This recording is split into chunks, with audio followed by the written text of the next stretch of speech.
U.S. envoy Steve Witkoff and President Trump's son-in-law Jared Kushner are set to meet with the Iranian delegation for negotiations in Geneva. This comes as the U.S. military has put together a show of force off the coast of the Middle East ahead of potential strikes in Iran.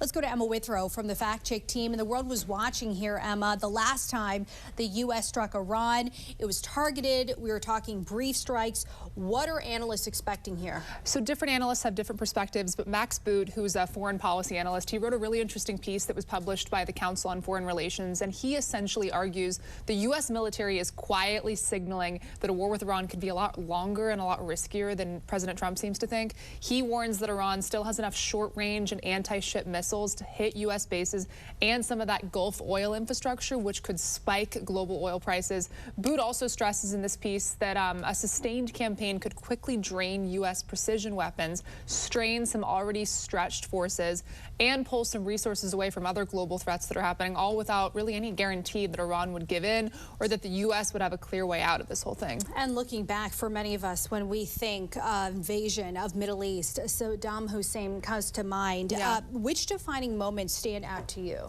So the last time that the U.S. launched a true full-scale invasion, like you said, in that Middle East region was in Iraq in 2003. When U.S. forces went in, they toppled Saddam Hussein. They occupied the country for years. Since 2003, the U.S. has still used force in the Middle East, like in the fight against ISIS in Iraq and Syria starting in 2014, airstrikes in Yemen, and also there was those targeted operations against Iran-backed groups that happened. But those really haven't been full-scale invasions or formally declared wars.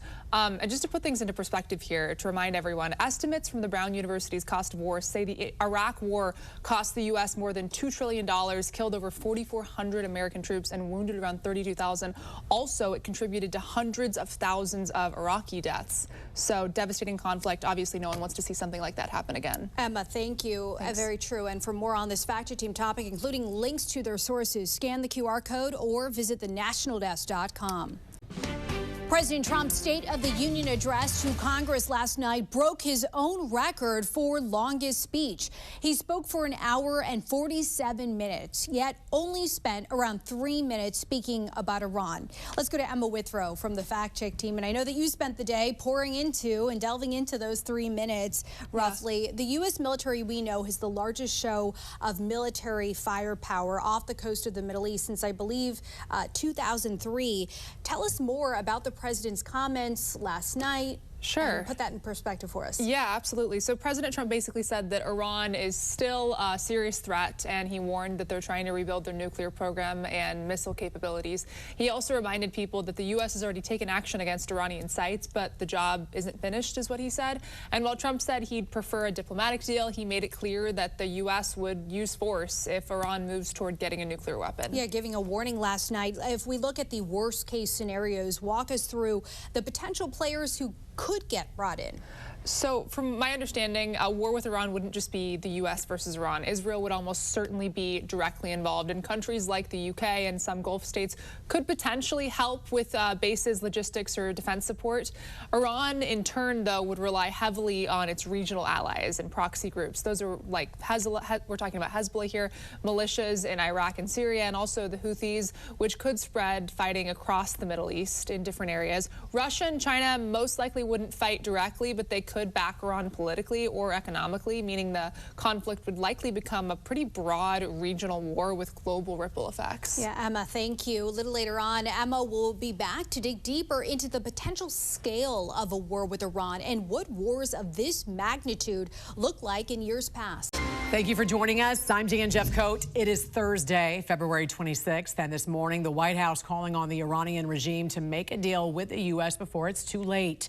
This comes as President Trump warns that Iran is developing missiles that he says could reach the U.S. At the same time, the Pentagon has deployed more of its most advanced and powerful fighter jets to the Middle East. We want to get right to Mark Boyle at the live desk following the very latest right now. Good morning to you, Mark. More nuclear talks did kick off overnight there in Switzerland. What can you tell us? They are taking a brief pause, but that is going to resume soon. The goal here is to get a diplomatic peace deal done with Iran. If not, then a military conflict is possible for that Middle Eastern nation, Jan. In the past hour or so, U.S. Special Envoy Steve Witkoff and Jared Kushner departed the indirect talks with Iranian negotiators in Switzerland. This is a break with more negotiations slated for later today. Part of today's talks are centered around a few things: Iran's ability to enrich uranium, and also this bullet point: what will happen to the existing stockpile going forward, because that's a big concern for the United States. The U.S. demands are simple. Iran cannot obtain a nuclear weapon, while Iran wants to continue to enrich. Iran cannot have a nuclear weapon. If they try to rebuild a nuclear weapon, that causes problems for us. And in fact, we've seen evidence that they have tried to do exactly that. So the president sending those negotiators to try to address that problem.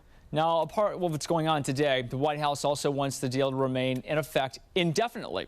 Part of the reason President Trump ended the old nuclear deal with Iran was there was a clause inside that agreement where most of the limits on Iran's nuclear program would expire between 8 and 25 years.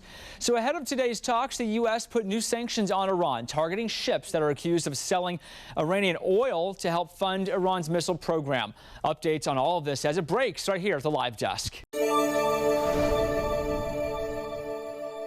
I'm Atra El-Nashar in Washington. American and Iranian officials preparing for more nuclear negotiations in Geneva Thursday, part of President Trump's latest attempt to prevent Iran from developing a nuclear weapon.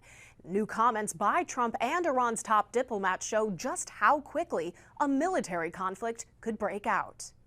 American and Iranian forces each positioned and ready as their leaders attempt to keep diplomacy alive. When you are prepared for a war, you can prevent it. That's Iranian Foreign Minister Abbas Araghchi hours after President Trump told Americans this in his State of the Union address Tuesday night. One thing is certain: I will never allow the world's #1 sponsor of terror, which they are by far, to have a nuclear weapon. Iran's objective is to see economic sanctions lifted. But ahead of nuclear talks in Geneva Thursday, the Trump administration hitting Iran with more sanctions. They want to make a deal, but we haven't heard those secret words: we will never have a nuclear weapon. Iran has said it, though few outside the regime believe it. Iran's foreign minister posting Tuesday, "Our fundamental convictions are crystal clear. Iran will under no circumstances ever develop a nuclear weapon. Neither will we Iranians ever forego our right to harness the dividends of peaceful nuclear technology for our people." Tuesday afternoon on Capitol Hill, Secretary of State Marco Rubio briefed the Gang of Eight, lawmakers in leadership positions and top ranks on intelligence committees. Democratic leaders argue that as President Trump prepares his military options to stop Iran from getting a nuclear weapon,